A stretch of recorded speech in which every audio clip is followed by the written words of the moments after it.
let's run through some of the fixtures this weekend. So Ballygunner against Dungarvan. That's the Gunners going for 10 in a row, going for 54 wins in a row. But like, is Patrick Curran going to have the greatest performance of all time? And even at that, he might just break even with the likes of Patrick Fitzgerald or Desi Hutchinson or so on. The problem here is, Shane, is that you can say that, and I'm thinking, yeah, he does. He needs to have an unbelievable performance, but will he just get lost in the system a small bit? That Ballygunner play, where if he's used to getting 10 to 12 possessions in a game, he'll only get 5 or 6, and there'll be 2 lads around him most of the time when he gets it now. That's just the kind of nature of it. A lot of the time, I've noticed any of the Waterford games I've been at the last few years, they just are able to nullify the big men on the opposition team so well. And it's not because they're man marking them or anything like that. It's just because their shape is so good and they're just so efficient with regards to their shape. There's not pockets of space for these really good players to get into. And there's always a couple of players around them and around the ball. And shape is the thing. I don't know if you saw it. I did a piece, just a profile piece around Sean O'Donnell, who's the stats man with Ballygunner and with Limerick, obviously, as well. And his CV is the length of, it's the length of your arm, realistically. But shape is the thing that they really go after, that he really goes after. Your shape on your puck outs, your shape on the opposition puck outs, making yourself unbelievably compact on opposition puck outs and kind of trying to make yourself expansive on your own puck outs and creating space. But like, you just don't get space against Ballygunner. And like, I'd say it here, I'd say Patrick Curran, 8 points, 6 frees at the weekend. That's just off the top of my head, because they squeeze you out of the game. They don't allow you to get in and control a game or dominate a game generally. Yeah, there's a bit of change in the Ballygunner team. We've already said Ian Kenny's playing Premier Intermediate. Maybe he'll go back to senior at some point. He's obviously an excellent player. But some of the new players, Jake Foley, he's been playing full forward. Apparently, he would have been there last year only for his ankle. Kevin Mahoney's playing wing back this year. Barry Coughlin is out with a slipped disc. And you have Harry Ruddle, who, of course, was the hero from a couple of years ago in the All-Ireland final. He's playing at full back. The game's on a... Full back. The game's on a... Okay. But it could be a hurling full back. The way we're moving, like, it's... like you said there, teams don't really get in at them. So maybe having an extra hurler back there who can, the way they like to sort of... When they're coming out from the back, the players sort of spread out almost to the sideline. So he's somebody who could probably... Potentially, I don't know, I'm only guessing. A la Declan Hannon centre back, a la Kyle Hayes wing back. Yeah. A la Barry Nash corner back. Yeah. Like, there are teams that probably cross over from O'Donnell's teams that he's with. They're not looking for, a big, domineering fullback. That's kind of gone. Like, that's not the way they play. De La Salle against Clonea. So De La Salle would be seen as one of the teams that can sort of make a push this year, but I don't know, it's just hard to see Ballygunner being taken down. And some people would look at Clonea and the way they've played this year and think, right, Billy Power, who's been absolutely flying, Jason Gleeson, he scored 2-5 from play the last day. I think he might be a county footballer, but I don't know, maybe David Fitzgerald will be keeping an eye on him. So I'm not sure. De La Salle, maybe Reuben Haller and the likes of Jack Fagan, maybe, they can give him a bit of a push on in this one. 4 Mile Water and Abbey side. So that's going to be one West Waterford club into the semi-finals. 4 Mile Water haven't been in the county final for the last 7 years, but the Barons have been playing well. And Abbey then, I think Conor Prunty's carrying an injury. So, Neil Montgomery, he's also a doubt from the last day. Michael Kiley, he's back. So, that's going to be a tight one there. Rowan Moore against Mount Sion. So just quickly, Shane, on Abbey side. So Conor Prunty hadn't played. I don't think he played. He missed the Tipperary game through injury. I think he was in a boot or crutches that day. So this is his first time back. He's had a good bit of trouble with his Achilles, which is kind of worrying, because that's not, like an ankle injury or hamstring or something like that. Like, that's your spring. Like, that's like it's a horror of an injury. That is for an athlete, like a track athlete, that's a potential career ender, because if you tear your Achilles or do anything down there, you're basically losing your bounce, your spring, like the long jumpers have or the high jumpers have, and it's all on telly at the moment in Budapest. But that's a bit of a worry. He came on, obviously, and then I don't know if he's fully right. And Neil Montgomery is definitely not right by the sounds of things as well. So you'd probably have to tip the hat to 4 Mile Water in that one. Yeah, so Rowan Moore against Mount Sion, the finalists of the last 2 years. Mount Sion haven't been great this year. Ozzie Gleeson, he's moved around different positions, wing back, midfield, centre forward, full forward, got sent off against 4 Mile Water. Rowan Moore, fairly consistent this year, and Billy Nolan apparently brilliant at centre back. Gavin O'Brien's been lethal on the frees. Conor Ryan, who we saw with the county this year, he's been very good. Also, there's relegation semi-finals this weekend. Passenger against Lismore and Dunhiller against Tallow. By the way, Adrian McGrath, Clare man, has got onto us about Bodyke. It's Liam Doyle's club. Leo Doyle may never invite Bernie on Scariff Bay Radio again. The pitch commemorates a famous mass eviction of people in the 1880s. It turned into a massive battle. So what was so famous about the mass eviction? What was the details around that, Adrian? We want a full history lesson here. Leo Doyle of Scariff Bay Radio. I often help out the lads every now and then. Great hurling men. I'll be excommunicated, I'd say, by the sounds of things. Yeah. Just a quick one, Shane, on Billy Nolan. So he obviously sat in and played that sweeper role really well against Tipp that day. What do you think his 2024 looks like? There's a question. I'd say, like, if you're Davy, right, and you're looking at what worked for us this year, you'll say that was one of the things that worked. Yeah. So why not persevere with it? I've seen him play centre back for WIT or whatever they're called these days in the not too distant past, and he's quite good there. I know it's different to the county, but like, it's not like, and not everyone's trying to be Declan Hannon when they play a 6 or whatever, but it's not like Declan Hannon is blisteringly fast these days. You know, he's a brilliant hurler and all that kind of stuff. But Billy Nolan is a brilliant hurler, and he's not slow, but he's not lightning. So I don't see why you wouldn't try it. If they saw it delivered in a big game in Thurles, as in it was, even though they were out, it was big for them because, you know, they didn't want to end the season on a really bad note. What else has worked? Caleb Lyons has obviously worked, but he's in Australia, I believe, at the moment, and will he be back next year? So that's potentially a huge loss. I think Stephen Bennett might be on his way back from Australia, or he is back already. And like, if you're talking about injuries to Conor Prunty there, you're hoping he's right. Like, you just wonder, like, would Mark Fitzgerald, who's a young lad and only came in last year, he's not going to play that role, you'd imagine, next year. Kartik Daly, I think he might have done his cruciate, so that kind of rules him out of it. I don't see why not. Why wouldn't it? Tyke de Burka could play it, assuming he's 100% right as well. But again, injuries, so it might almost be by default. Yeah, I just think it's going to be interesting to see whether they go with that from the off, and maybe that conversation has been had already that we need you to be in tip-top shape, and we're going to play as an outfield next year, and we're probably going to look at maybe Sean O'Brien in the goals. That'll be interesting to see. And as you say, if you're looking at the pros and the cons of what went well this year, that was definitely a big pro, and he was on the ball some amount against Tipp. Now, there were probably mitigating factors. Like, Tipp were awful the same day, and definitely played into his hands as well. But the fact that he's excelling at club level, now to be fair, even before this year, he'd been excelling at club level out the pitch as well. So we'll watch that one fairly closely. And speaking of Tipp, it's back in action this weekend, the county championship. It's going to be the third round of the group stages. So there's so much at stake here. Of the 24 teams involved, 22 of them have something at stake this weekend. That's quite something, isn't it? Well, it's what you want in a championship, isn't it? In fairness, That's what you want. You want jeopardy the whole time, where possible. Jeopardy coming down to the last group or round of games, where possible at all, because it keeps it interesting, it keeps it honest. Yeah, and I suppose this is the beauty of making sure in your county championship, and this is the way in Dublin, that the two teams that win the first day in the group and the two teams that lose, they play each other. So it ensures that there's a bit of jeopardy heading into the last game. So I think that's really important. So do you want to go ahead and ask me about the Tipp Championship, or what will we do? Yeah, I tell you what, I just an outside observation. Have my Carkey Boris been a bit unlucky? They have, because they what was the fixture the first day out? Holy Cross, was it, I think? Yeah, so, I mean, they have been. Like, they're a very good quality team. They drew the first day out with Roscrea, actually.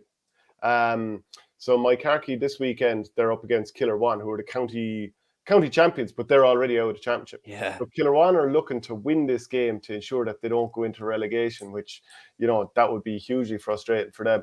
But, my Carkey Burris, like, it's just a frustrating one because they could have won that game against Roscrea. Now they need to win and hope that the results go their way. They'll just need basically Tumivara to beat Roscrea in the other game, which may or may not happen. So they can still go through? I think they can still go through because they drew at Roscrea. It involves a bit of a scoring swing as well. Okay. So if Moycarkey won by, Roscrea are on +5, Moycarkey are on -1, and they both finish on 3 points if Moycarkey and Toom won. And then it would need a 6-point swing, which, isn't beyond the realms of possibility. Yeah, So that's a bit frustrating. So Eddie Brennan is in there this year. Right, we might just start off with Group 1, though. Mullinahone against Nina Ayr Oak and Drummond Inch against JK Brackens. So actually Drummond Inch and JK Brackens is one of the few games that doesn't have anything riding on it, because Brackens, they're already guaranteed in the relegation, and Drum, they're already through. But Drum have actually been making a bit of a push into football as well. Seamus Callanan was playing centre-back for them last weekend, and they had the win there. They have a few dual players. And actually Paddy Cadell, remember at the start of the year or earlier in the year, we thought he'd done his cruciate. Well, he partially torn the cruciate, and he came back for about 20 minutes in the second round game, I think it was, for Brackens, so the last day out. And then he played the full football match last weekend and was man of the match. So you'd be hoping he'd hit the ground running for Tipperary next year. So Mullinahone against Nina Ayr Oak, that's basically a straight shootout for the runners-up spot in the group. But a draw will be enough for Nina based on scoring difference. And Nina already won the North as well, so they're through. Did they win the North? Is Jake Morris back? No, himself and... I always mix up Mikey and Tommy Heffernan, but himself and one of the two of those have been out injured. And Jake won't be back until the quarter-final stage is what they were expecting. They were expecting it was about a 7-week injury. So I don't think they're expecting him back just yet. At least to have that trapdoor of winning the division and coming back in, and he should be back. Even if they don't get out of the group, he should be back fit. He should be back fit for the knockout stages anyway. Even though that's a tough kind of blow to come back from, to be honest with you. You're not going to be in top form coming back from that sort of a blow. Yeah, and Nina are the North champions. But you just wonder how much training can he do. So if you get I think it's a fractured jaw, isn't it? So how much training can you do? Can you do bike work? Can you do any running work? At what point can you do that? Or do you have to wait until you get an x-ray and it's fully clear? And how long does that take with a jaw compared with, let's say, a hand? And it's also down to the severity of the break. But that game should be a really good one. Drum have been looking quite good this year. And obviously, Callanan's still doing a job. And Tommy Nolan and a couple more in the team. They're the two champions who, of course, will be fresh after the season with Tipperary and probably mad for hurling. But I think that's going to be a good game. Mullinahone, who do they have in the gap? Only Owen Kelly. Son of God. Wearing the number 1 jersey, huh? And there's lads like him that you can imagine extending their career on for another 5 or 10 years with that. I mean, there's county players out there, recently retired and some still playing, who you're thinking, you could get another 5 years out of Joe Canning if he played in goals with Galway. Let's say Noel McGrath called time. You'd be like, well, maybe you could play another 5 years in the goals. There's a couple of lads anyway. Bubbles would be another one as well. Could easily play in the goals. The more that puck outs and being able to put the ball in a certain position and being able to do things unbelievably well and unbelievably efficiently and put ball in certain areas, the more guys like that thrive, without a doubt. Yeah, definitely. Maybe TJ Reid will drop back into the goals and kick Kenny or something. Who knows? Group 2 then sees Tumivara top on 4 points. You've kind of already mentioned Roscrea are second and on 3. Moycarkey Burris, they're on 1. Killerwan are bottom.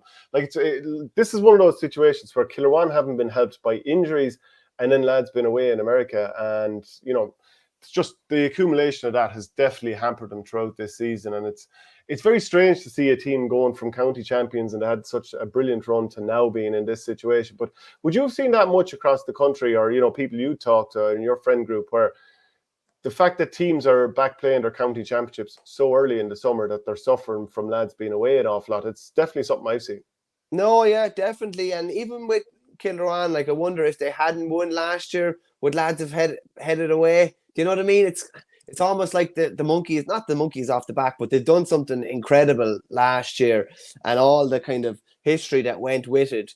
There's probably less of a guilt, I'd say, for lads going away, to be honest with you. I'd say that's probably part of it as well. But around the country now, and particularly, and I know Conor Mack said earlier about championships been brought forward, there are lads that have different things booked at different stages or whatever, or going away at different stages, and they're missing bits and pieces. And it just, I don't know, maybe society has changed, but that wouldn't have been accepted 10 years ago. But it seems to be far more accepted now than it would have been then. Like, you would have been excommunicated back in the day if you were going off doing something like that. But listen. Yeah, times change. To Ivara as well, one of the breakout players for them this year has been Darren McCarthy. He's somebody to watch out for. Ross Gray have been looking quite good as well. Alan Tynan seems to be playing some decent stuff. Group 3 sees Lockmore. They're on 4 points. Holy Cross, they're on 2. Upper Church Drumbanner on 2 as well. And Templederry Kenyans, they're at the bottom at the moment as well. But there's still an outside chance that they could qualify. But I'm sure you heard about it there not so long ago. Lockmore were playing Holy Cross. Lockmore thought they were 2 points up late on, or the scoreboard said that anyway. So Holy Cross started lobbing ball in, looking for a late goal, lobbed in a late 65. Turns out they were only 1 point behind. That's mad, isn't it? So like they should both be top of the group here with 3 points each, and Holy Cross then looking fairly sweet to get through. But instead now they're. I've seen that happen. I saw that happen in a county semi-final in Offaly years ago. Or in Kilcormac, the score was wrong, and it totally changes the dynamic of the last couple of minutes, whether a team is trying to force a goal or just keep the scoreboard ticking over and take points. It's amazing how often it happens, to be honest with you. Yeah. So the 2 games in that group this weekend are Holy Cross Ballycal against Templederry Kenyans. Cathal Barrett playing centre forward. Wouldn't like to come up against him if you were a centre back, would you? You know, you're like trying to hold your spot, and he's going out getting ball, then turning and running at you. Yeah, I'd say it is a different kettle of fish. He's a cornerback that's always been like, and this is I'm just saying as a defender, not talking about him specifically, where you're the bully. You are as a defender, you're the bully, like, because you can see everything in front of you and you can go ball headed for the ball. When you're playing centre forward and there's a puck out or something coming down on top of you, you're a sitting duck a lot of the time, and it does take a lot of it's even your spatial awareness to try and drift in behind, or your positioning. It's not something that's like, he would have played out middle of the field, he would have played centre back, he wouldn't have played that much in the forward line. If you can get him on the ball, he'll be A1. But I'd say maybe getting the ball, particularly under puckouts and stuff like that, could be tricky, I'd say.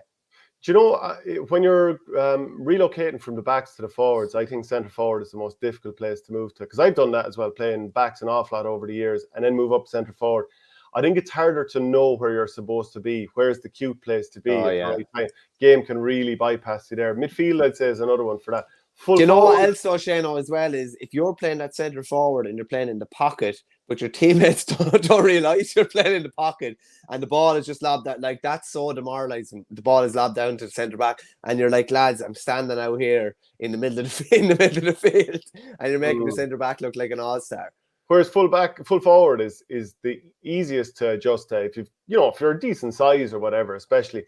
But actually, we played a challenge match this with the Coola Thirds against St. Pat's of Wicklow recently, and Andy O'Brien, your old county buddy, he was on me. And a few times I made the burst to the left looking for the ball, and he was cute and just waited for it in the middle, and you're just like, oh, so frustrating. Now, he won a few great balls. He was actually very good. And you can see, like, he's still in great shape or whatever. But there are times when you're like, I've got myself a yard here, and then the ball is just played the other side, and you want to kill a lad. But basically, what you're saying is, I've got myself in a position, and my teammates have let me down. Yeah, look. Although I do enjoy saying to them, look, lads, just let the ball in and start celebrating. I enjoy saying that.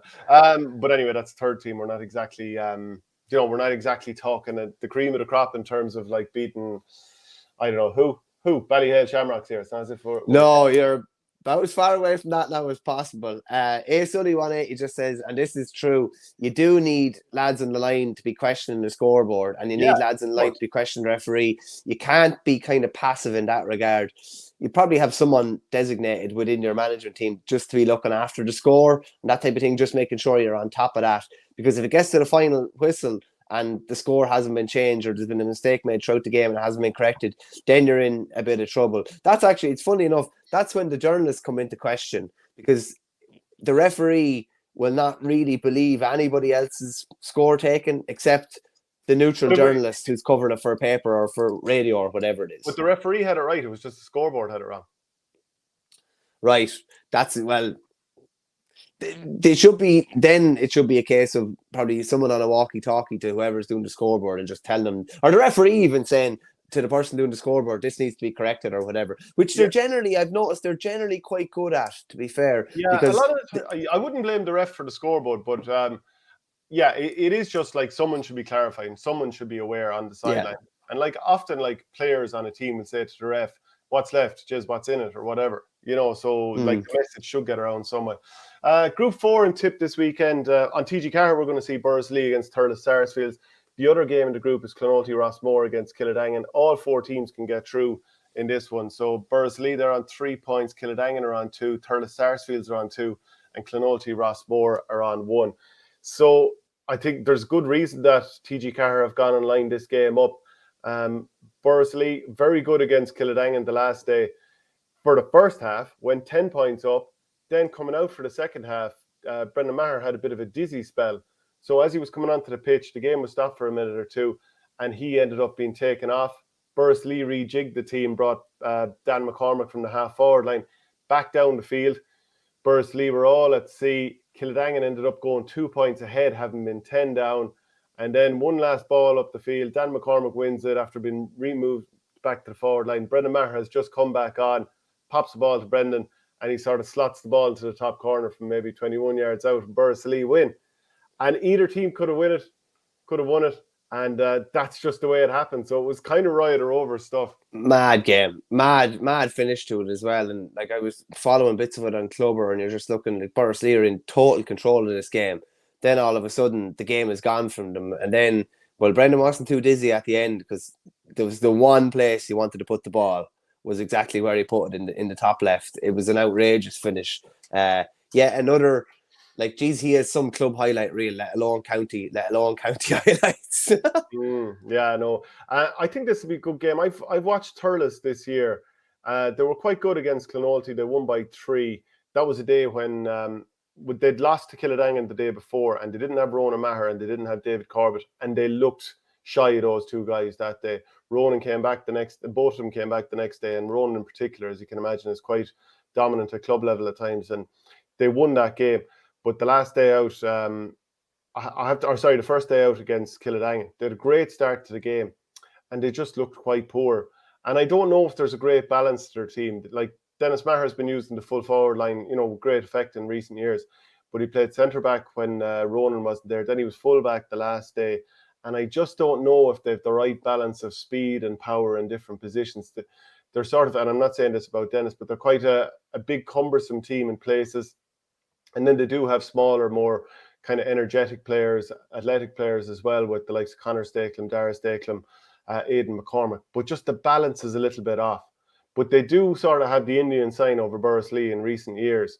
So I'd say Paddy Maher as manager there will be thinking, right, we'll get them into the stadium here that we know so well, and we'll pick off Bursley. I know it's much changed, but they gave him a fair scutcheon in the county final. What are we talking? 7 years ago? Ish. Obviously, there's a fair bit moved on since then. Yeah, there's a fair bit to play. There's a fair bit to play for that game, and it's a great game to have on the box at the weekend. Definitely, without a doubt. Even though I don't like Tipperary to be front and centre ever, but in this case, you'll kind of just put the hands up and say, "Listen, it's probably due." Yeah, and I was on Tipcast with Shane Brophy and Dennis Kelly yesterday. So I'll just play a little bit of a clip from that. I think this was previewing Bursley against Sarsfields. The confidence and the hearts weren't good there near the end, I'd say, for some of the Boris lads, because to throw away a 10-point lead, it would have been criminal, really. In fairness, Killadangan really came strong, but at the same time, the lads showed great courage, I suppose, to come back, and Brendan was a big part of that, I suppose. It did unsettle the team at half-time. When you think Brendan Maher is a leader on the team, he's leader with Tipp, let alone with Boris Lee, and then to see him going off, it gives players a bit of a fright, I suppose, and it took him a good while to recover from it. But I think they could throw off the shackles a bit now against Sars, because they probably need something out of it to qualify, but at the same time, they could have been facing relegation as easily. So that's off the monkey off their back, and they can go at this one hard. And Sars, they haven't been fantastic either this year. They had a good finish to the game against Clonalty, but at the same time, they'll neither team fear each other too much, and I'd say it could be a right good game. Yeah, and just Shane, to give the context to anyone who hasn't seen what's been going on in the group, Borrisley are top with 3 points, Kildangan have 2, so do Turles Sarsfields, and Clonoulty Rossmore are on 1 point, and they were in a great position against Borrisley to win, but didn't see it out in the first day. But like we've talked there in recent weeks about how Turles have a lot of big players, big physical athletes, but maybe sometimes there's not as much pace across the pitch, whereas Borrisley actually now, especially with Niall Kenny not there, they've an awful lot of smaller, nippier type players, and finding the balance is the big challenge. And of course, without putting Dennis on the spot, moving Jerry around might be key to that as well, which they've done. But so it's a contrasting of styles, I suppose, in some ways. Yeah, look, I think Borrisley probably got their answer in the Kildangan match. They were so good in the first half with Jerry at 6, Brendan at 5, and Dan in a half hour. And then when Brendan goes off, they move Dan back to the half back line, and they miss his physical presence and his leadership in attack. And so I think they'll go back to what they did in the first half and then towards the end of the Kildangan match. Yeah, so there's plenty more of that available on Tipcast if you want to have a look at that. Clonoulty Rossmore against Kildangan is also a game we've mentioned as well. So Clonoulty will be hoping that Jack Ryan is fit for that game. He limped off against Sarsfields. He's Declan Ryan's son, of course, and he was involved in the county panel this year. And Conor Hammersley, there's talk that he might be back as well, which would be a huge lift for them. So there's so much at stake in that championship this weekend. Do you want to bring us on to the Clare Championship? Yeah, plenty on the line in Clare this week as well, this weekend as well. So there's a chance that all 4 last year's semi-finalists get eliminated this weekend, although all 4 could still go through. And the chance of the 4 of them actually going out is probably pretty slim, but that's Airog, Ballyea, 6 Mile Bridge and Cratloe. So just fly through the games here. So you have Clonlara versus Crusheen on Friday. So that's a potential game of the week. Winner takes all. Your great underachievers, Clonlara, as you've liked to call them over the years. Well, like if you look at the players that they've had available to them, I think any of them will tell you that they haven't won as much as they would have expected to be honest with you, given the amount of players that they have available to them, the class of players. I think John Connon is involved with the Loughrea backroom team, actually. I think I saw that last weekend. John Connon was obviously still playing with Clonlara. So Clonlara are on a high after beating 6 Mile Bridge. They outworked and outhurled them. A draw will do for Donald Madden's side. And John Connon is obviously still in serious form, carrying on the form that he had with Clare during the year. And he's probably the most likely centre back all-star, you'd have to say. Crusheen need to win this game. So it's a winner takes all game.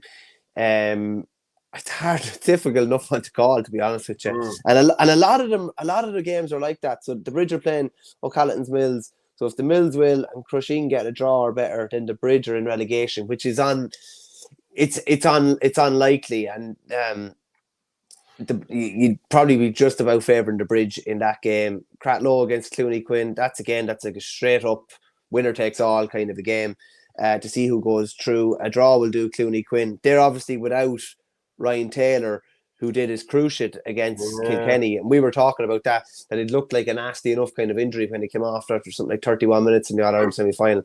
And it's the ramifications of that now for him for next year are huge, let alone the club season. Like he's going to, I think he's getting operated at the end of this month.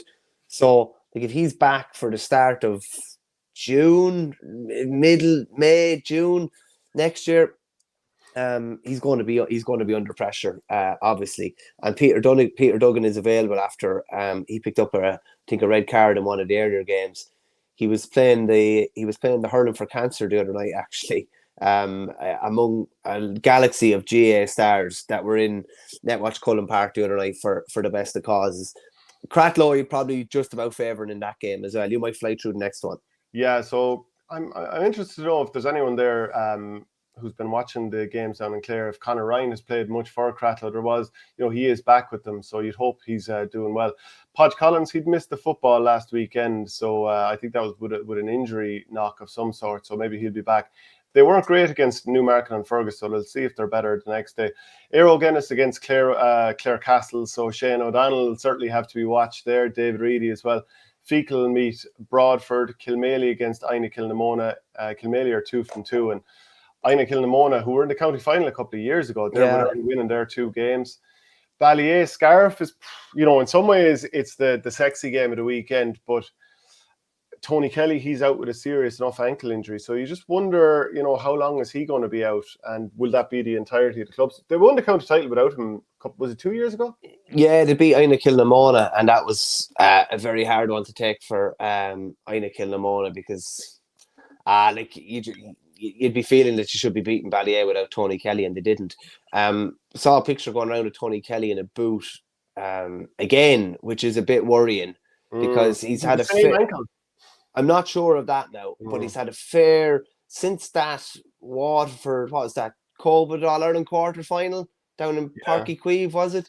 When he had to come off, or he stayed on, I think, for a good bit of it. He's had a good bit of trouble with that, and that's a little bit worrying. And I know a few of his off-colour displays over the last couple of years, particularly Kilkenny in the All-Ireland semi-final in 2022, lads would have put it down to that he was, there was a reoccurrence of that ankle injury. So that's kind of a worrying one, and it's definitely something that he needs to get right. And I know we're a long way away, but with Ryan Taylor out next year and the potential maybe for other players maybe not to be around, Tony Kelly needs to be, on top of his game. And I know we're 6 months out, but the ramifications of what he does now for 7 or 8 months down the line with Clare are kind of huge. So that's what we're talking about, maybe Conor Prunty playing injured.